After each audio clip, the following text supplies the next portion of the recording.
Welcome back to Daytime here on Rogers TV. Well, we already spoke about it quite in length, actually, in the first segment. We're talking about grains today, and people have really put them aside. Well, we want to bring them back into your life because they're very, very good for you, and we are going to find out all the health benefits from a naturopathic doctor from OptiHealth. It's nice to see you again. Thank you. This is a great topic because Yes. I think people have given carbs in general a bad rap over the last couple of years, and this is why you want to sort of point out the health benefits of them, correct? That's right, yes, exactly. We need to have a balance of all nutrition, carbohydrates included. Okay. And I thought it'd be interesting to share with people the process of how grains are actually developed and why they're healthy for us. Okay. All right, well, let's get, first of all, let's talk about what is so great in general about grains across the board. Okay, so in general, a grain is a very nutritious component of food because when it actually is processed, it has a husk on the outside. You know, you've seen the wheat.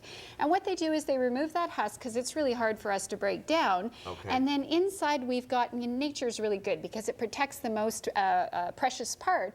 And the inside, which is the germ, is packed with B vitamins, with nutrition, really, really healthy for us. Okay. Then it's covered with something called the endospore, which is its energy nutrition center. So that's the part that actually creates energy. The bran, which a lot of us know about, is insoluble and soluble fiber, and that helps our cardiovascular system and our digestive system. So wrap that all up into one component and you've got a great grain. Okay, what about, you hear a lot of the term whole grain and then refined, like refined. What's the difference? Okay, so the difference is a whole grain is how nature actually produced it. And all they do is just take the husk off of it, and that's pretty much a whole grain. Okay. When they start refining it and bringing it down into the chain, like rice is a perfect example. Rice, for example, starts out brown, and what they do is they strip it of the bran, of the endospore, etc., and then all of a sudden we have white rice, which has no nutrition in it. Which is nothing. No. Why do that then? Because it's lighter, it's fluffier, because people, they like white bread. Right, it's just because we like the taste, we like the texture. Exactly. So then what they do is they say, well, there's no nutrition in it, so we better put it back in it, so then they enrich it.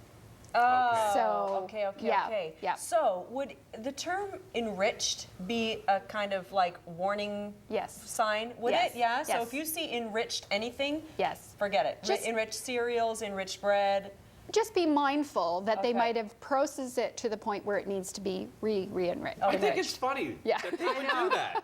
So you process all the good stuff all the way around. and then we're going to shove some good stuff back in there because we just ruined it. Well, if you remember when we were speaking about oils, the food industry does it because there's longer longevity for that food. Oh, right, shelf life. So it's a business issue. Same thing with the grains? Similar. That's why you now have bread that can stay on your top of your fridge for like 3 or 4 weeks and it's still good. Exactly. Well, let's actually let's look at that process because you said that it's that's demonstrated here how it goes. Exactly. So why don't we have a look? So first of all, let's start with the grain quinoa. So it's a tiny granular grain. It's available in a light form and a dark form. Nutritionally, they're equal.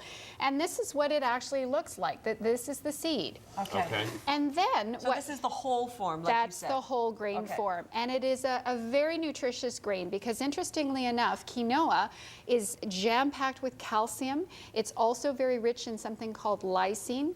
Lysine is really important for collagen repair, so for pain and sports injuries, and it's loaded in iron. So it's just a wonderful food. And this is next? This is next. So then what you do is then you can actually cook quinoa according to the grain instructions that I have in my recipe. And in general, the smaller the grain, the less water, more like a 1-to-1 ratio. The bigger the grain, the more water is required. Okay. You cook it, and then you use our maple granola recipe, and then you actually bake it with a little bit of maple syrup, a little bit of canola oil, put your nuts and seeds in, and you've got a fabulous granola. Very nice. Yeah. All right.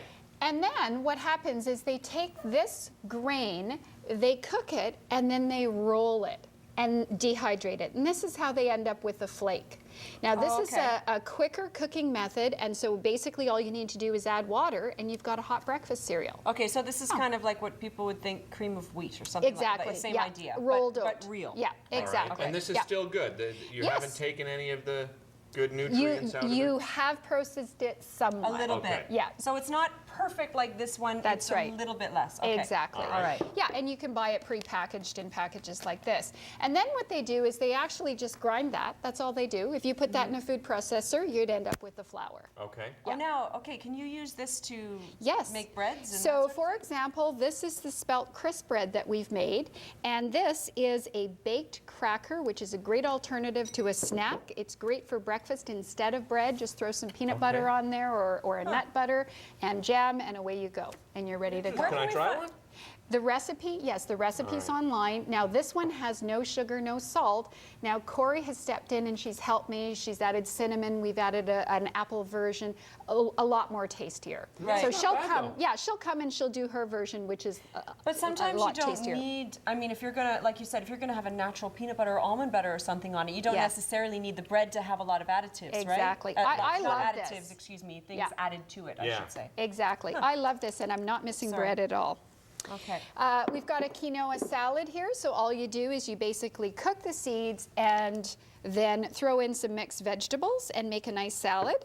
So And this it is is for really good. tasting We've after. had it on the show Yeah, yeah. before. Yeah, These it's really kinds of good. salads. And they're actually, fantastic. I just made it simple. I've just used the Farm Boy lemon dressing, just thrown it on that. You can cook up any grain, just use this. It'll taste fabulous no matter Nice. what grain you're working So you with. recommend this even Well, though look it's at a this. Yes. pre-packaged? Oh, Lemon because it has juice. real ingredients. Lemon juice, olive oil, salt, pepper, and garlic. Exactly. I mean, there so you it's go. I really, recognize really all of them. simple. I Yeah. can buy it. Yeah, You can exactly. pronounce all of these Exactly. You know you're in Yeah. good hands Ooh, I when. gotta get some of Yeah. that. Yeah. And so spelt, this is an interesting grain too. Now this one is gluten-free. Okay. And gluten is a protein that makes bread elastic. And some people have a difficulty digesting it. Spelt is another fabulous grain, and that's what it looks like in its whole form. Okay. Then in its rolled form. All And right. then we've made this spelt maple granola, which is one of my favorites. It's fabulous. And that's what then you again gave a flour. me this morning, That's right? right. And it is. Yes. It's Me too, really, right? really Yes, good. exactly. Nice. Now, spelt is really interesting because it is very beneficial for the immune system. It's also really high in niacin, and niacin helps to prevent plaque formation and clotting. So good for Okay. the cardiovascular system. And then you've moved it into the flour form, you That's said right. here, right? That's right. And again, you can do the crisp bread with any grain, and you could just, again, make your crisp bread with the spelt variety. Okay, Yeah. wow. Interesting. All right, there's a couple other ones Yes. here. Amaranth. Yes, so amaranth Buckwheat. is the tiniest grain. It's just very, very granular. And amaranth and, let's see, amaranth, quinoa, and teff are actually closer to vegetable families. Oh, okay. Amaranth is in the family of beets, spinach, and Swiss chard. So nutritionally, it's more like a green vegetable. It's really high in calcium. It has 200 milligrams per cup. It is also high in lysine, and lysine is amino acid which helps for cold sores if people are getting cold sores, as well sports injuries. So it helps again collagen repair. So again, that's a How do you super remember food. all I know, this I know. information? I've got my quick notes. I know, but seriously, I mean, who would have thought that you would be using amaranth or quinoa to help your skin or recover from an athletic injury? I mean, it really is a wonderful information that I'm sure a lot of people don't realize. Much for this, I'm sure you're gonna spur people on to find out more information, and everything Sure. is on your latest newsletter, Exactly. right? On Yes. grains, all Yes. of this information. Yes, we've got photographs, we've got how to cook with it, and what nutritional value each of the grains Yeah, I has. know a lot of Okay, great so what recipes in benefits? there. What benefits each one Yeah, has? it's all there. Okay, well, thank you so much. Thank we you. really appreciate Thanks, it. Joelle. Great information, and again, thank you for all the treats you brought us today. You can find that newsletter. Make sure you go to the website and get the newsletter. It's great information every single month, and there are previous ones too of other topics that Dr. Joelle has discussed on the show with us. It's optihealth.ca. Make sure you do that. We'll be right back after this with a visit from Maxine Brown, who is a makeup artist. Don't go away.